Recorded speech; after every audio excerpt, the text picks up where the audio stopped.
Welcome to the Bowling University studio from the International Bowling Campus in Arlington, Texas. I'm John Karabatsis, and I'll be your host for this edition of the Bowling University Profit Break. Thank you for joining us. Our mission here at the university is to enrich people's lives personally and professionally, and the Profit Break is an opportunity for sharing insights on how to grow revenue, reduce costs, and enrich yourself, your team, and your business. If you're joining the Profit Break for the first time, welcome. We're glad you're here. Give us 15 minutes and you will be on your way to improving your profitability. Our topic today is redemption inventory. With the complexity and associated costs of operating a game room, how and how often you take inventory of your merchandise can and will affect your bottom line. Our guest today is Megan Burtch of Smart Buy Partner Redemption Plus. Megan will share what she has found to be some of the industry best practices for inventory processes. Now, Megan needs no introduction, as she is one of our favorite regular guests on the Profit Break, a frequent speaker at Bowl Expo and Summit, as well as our merchandising expert for boot camps and management schools. Megan, great to see you again. Thanks for joining us. Thank you for having me. Happy to be back. Thank you, thank you. We're so grateful that you could spend the time with us and help clarify. This is a question that we get quite a bit from proprietors about inventory. So, you know, with some centers, if you're doing a good revenue, you've got a lot of stock back there. And there's always a question on, you know, what's the best way to deal with it? So I guess the first thing really is inventory really necessary to take? Because, you know what, proprietors are struggling with staff. They don't have enough people. They don't have enough time. Is it really necessary to do that? Absolutely. I think some of where the confusion comes is that you're purchasing your inventory in dollars, but you're selling it in tickets. So it almost like it's not real. Okay. But you're still selling it. And, you know, every business, you need to know what you have on hand, what the valuation is, especially for your accounting department, tax, finance, all of that stuff. So it's very important. And, you know, think about any other part of your building. You're taking an inventory of all the food in your kitchen so you know what you need to order. It's the same principle. Okay, so it can add up and it can impact that bottom line if you don't do it right, because how do you know what's happened to it? All right, so you take an inventory. It's important to take that inventory. Once I do it, what do I do with the inventory information? What comes next? Okay, so you take the inventory, you update the counts into your software system, and then you get to utilize all the wonderful reports. Okay. Those systems, they're all a little bit different, but they all can provide you wonderful reports, your usage reports. You can use that as a guide to know what to order. So if you look back and see, for example, I sold 150 samurai swords last week. I know I better order a couple of cases of samurai swords because that's what I'm going to need to sell. So not just from of an inventory and a cost control perspective, it's important so that you understand what you need to order so you don't over-order or, even worse, often under-order, right? Right. Okay, all right. So, all right, that being said, we need to take it. We know why we need to take it. How often do I need to do it? And that's a question we get asked a lot. I would say absolute minimum once a month. Some places will do it weekly or bi-weekly. Every business is different, so do what is best for you. But if you let it go longer than a month, it's going to be really hard to go back and kind of figure out and identify and correct any issues that you had. That's a good point, because when it's gone, and it's hard to trace back for a month. So good point. Okay, so take it as frequently as you can, I guess, based upon the volume of your business, right? Yeah. And does this make sense? I've talked to managers and proprietors that when things are going really well, they might take it a little less often, and then they'll increase that if they're having an issue. Is that something you've heard? That's absolutely something you could do. You could do a full count once a month, and then maybe you're always having an issue with your bin items, your Tootsie Rolls. So you could count that section on a more frequent basis. Okay. All right, so I'm doing all that, and it's just like taking food inventory, bar inventory. At the end of it, I'm going to take my beginnings, my ending counts. I know how much revenue it is. So then I can figure out what my cost of goods is, right? So what is an acceptable cost of goods for redemption? So cost of goods sold, it's essentially money into the games, prizes out through redemption. So you take that number of what you brought in, divided by what you sold. That's going to be your cost of goods. Industry standard is typically anywhere from 12 to 18%. Again, every business is different. But, you know, we're pretty lucky to work in an industry where a customer hands you $1, you hand them 15 cents back, and they're happy about it. Yep. What a business. Okay. Yeah. So, okay, and that's standard. That's pretty much what I've heard too. But depending upon who you are, your brand, it may be higher, maybe a little bit lower. Sure. Whatever works for you and keeping your guests happy and coming back, right? Yep, okay. absolutely. All right, so there's a lot of product. If you walk into a store, there's a lot of product on that wall, and there's a lot of product in the back. Another question we get asked often is, how much should I carry? Yeah, that's a big question right there. $1,000 question, yeah. Your main objective, you want to have enough inventory on hand to meet your guests' needs, but you don't want to have too much so that items expire or go out of date or just aren't cool anymore. Okay. Every business is different, so I don't have just a hard and fast rule, but I was able to speak to a few different operators as I was kind of preparing for this, and everybody told me the same thing. Look at your usage reports, and then that will give you an idea of how much you want to carry. You can do it in a few different ways. One operator was telling me that they look at their year-over-year data. So, for example, if in your busy months, in June and December, you're going through $50,000 of inventory, and then your slower months, April, September, maybe only $25,000, you can use that as a guide for planning out what you need to carry. Okay. You could also look at it in terms of percentage of revenue. Another operator that I spoke to said that they look at their 6-week trend, their 6-week projected revenue, and they aim to carry 5 to 7% of that overall revenue. Okay. So, for example, if their projection is $1 million, they'd want to have $50,000 to $70,000 of inventory on hand.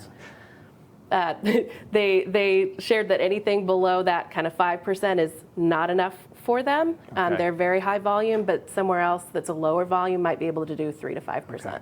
So it's really important to look ahead. Yes. And it's not a cookie cutter type of a thing where you just order automatically every month. I've ordered this, I'll order it every month. So you're going to have peaks and valleys. Exactly. Okay. All right, good point. All right, so I need to consider what's coming up. I need to make sure I don't have enough, I don't have too much old product. Is there anything else that I should think about when ordering product? Well, like you just mentioned, holidays, school schedule, birthday parties, special events that you're hosting. You really want to have enough on hand. That's the main thing. Redemption, especially, it's the last thing that a guest will experience before they leave your business. We're in the business of experiences. So if they have a poor experience because you didn't order enough, next time they have those discretionary dollars, they might go down the street to someone who did order enough stock. Now, and you mentioned holidays. How do I know what to order? For holidays? Yeah, or how do I even if it's not a holiday? I mean, how can, for instance, as a proprietor, can I ask you, say, hey, what's hot? What don't I have? Absolutely. At Redemption Plus, we recommend merchandising by theme, and then we have top-selling items within each of those themes. Okay. You always want to have some new and fresh items coming in. I recommend what we call the 80-20 rule. So about 80% of what you keep is going to be kind of your tried and true, your samurai swords, your army men, your things that you're going to order over and over. But then having about 20% that you can kind of bring in fresh, new, seasonal, the latest movie license, that sort of thing, to really freshen up your location. So I'm here and lean on your vendor for that. Yes. They can help you out. Good. Absolutely. Okay, because if they do well, you guys do well, right? Okay. All right, let's go back to cost of goods for a minute. And we mentioned cost of goods sold, and sometimes it's cost of goods used because it may not have been sold. Right. Who knows where it went? Okay, so you're going to get some shrinkage. Some of that's going to be gone. How do I know what's the norm? What's acceptable for shrinkage? So shrinkage, it's going to be your reduction in inventory, whether it's damaged, miscounted, items stolen, and typically about 1 to 2% is acceptable. Okay. If you get up much higher than that, then you've probably got some serious problems. One of the operators I talked to, they said that their goal is 1%. So they do their counts. If it comes in above that 1%, then they go back and they recount. They look for the biggest discrepancies there. Okay. And I would imagine if that's the case where they were correct and it still is off, then maybe that's an example of when you need to take some of those items that are not there, that should be there, or take an inventory more critically often so you can figure out where the problem is, right? Right. Okay. All right. Now, there's a lot of stuff back there, right? Mm-hmm. So what's the best way, in your experience, what is the best way you have found to take an accurate, not just take an inventory, but take an accurate inventory? So I'm going to give you a few tips here. Okay. I don't have just one thing. Awesome. First thing, keep your front and your back of house organized. You can create a map so your employees know where things go. You've got a map of the front, you've got a map of where things go in the back, then they know exactly where to put it. Store your items in clear storage totes so that you can see what's in it. Mm-hmm. And store your like items together. Because when you're going to do an inventory and you've got samurai swords over here and on this shelf and then down in the corner, you might miss some. You might have a wrong count because they weren't just stored there together. Another thing that you can do that will really help is to schedule your inventory well in advance. Schedule it on a slower day, mm-hmm. and if you can, do it early in the morning before the store opens. Okay. If you're doing it late in the evening after your staff has already had a busy evening of kids running around and everything, they're going to be tired and more likely to make mm-hmm. mistakes when counting. Good point. Very good point. Yep. Leading up to your inventory that week ahead of time, take the time to clean, organize, put everything together, because then you're not being slowed down by having to tidy up mm-hmm. as you're going along and taking the counts. Once a week, go through and check your inventory system. If you have any negative amounts, go ahead and investigate those then. Don't let them build up, because if you find just a couple things here or there, it's a lot easier to go back, figure out where did this happen, what was the issue. Okay. Another thing is to upload your DPL, digital packing list, for every single order you receive. This puts the counts into your inventory system. Okay. And then when you receive that order, check it off against the packing slip. If you have any issues, then you need to make adjustments, because the DPL doesn't know if you were shorted a case or you received the wrong item. Mm-hmm. So making those adjustments right away will help in the long run. Another one, this is kind of funny to talk about, but candy. Candy is inventory. You know, everyone thinks, oh, it's not a big deal, I'm just going to eat a Tootsie Roll. A little bit of grazing going on there. Exactly. Yeah. But it's inventory. You pay for it in dollars. Mm-hmm. So, you know, let your staff know that essentially it's stealing if you're eating your candy. And if they get a sweet tooth, just buy a stock of candy, keep it in the break room. They can go there. It's going to cost you less in the long run mm-hmm. if they have a designated mm-hmm. snacking area. Mm-hmm. You know, you wouldn't walk into your kitchen and just start eating pepperoni. In theory, yeah. I've seen it, but yeah, you're right. You're absolutely right. There's no difference. Yeah. There's no difference. Yeah. And then the last best tip I can give you is to weigh your bin items. So all your little small items, get yourself a scale with a tare function. Okay. Weigh them. It's a lot easier to type in, I've got 5 pounds of mm-hmm. Tootsie Rolls, than rather counting up 500, however many thousand pieces there are. It could save you hours to do that. We actually offer a bin weight calculator as part of our operational toolkit. Okay. You can reach that at go.redemptionplus.com/operational toolkit. Good advice. Let me we have time for one more quick question. Sure. If in your experience, because you've worked with a lot of different proprietors, the ones that have, let's say, are the more efficient with the streamlined, do most of them have somebody responsible for, you know, being that merchandising key person, champion, whatever you want to call it? Yes, I like to call it the redemption champion. Okay. Typically, your best well-run operating places are going to have someone who is overseeing that whole program. Okay. They may not be working the desk every single day, but they're the one placing the orders, taking the inventory mm-hmm. counts, overseeing that whole program. Having one set of eyes on things will mm-hmm. really help minimize having those mistakes. Okay.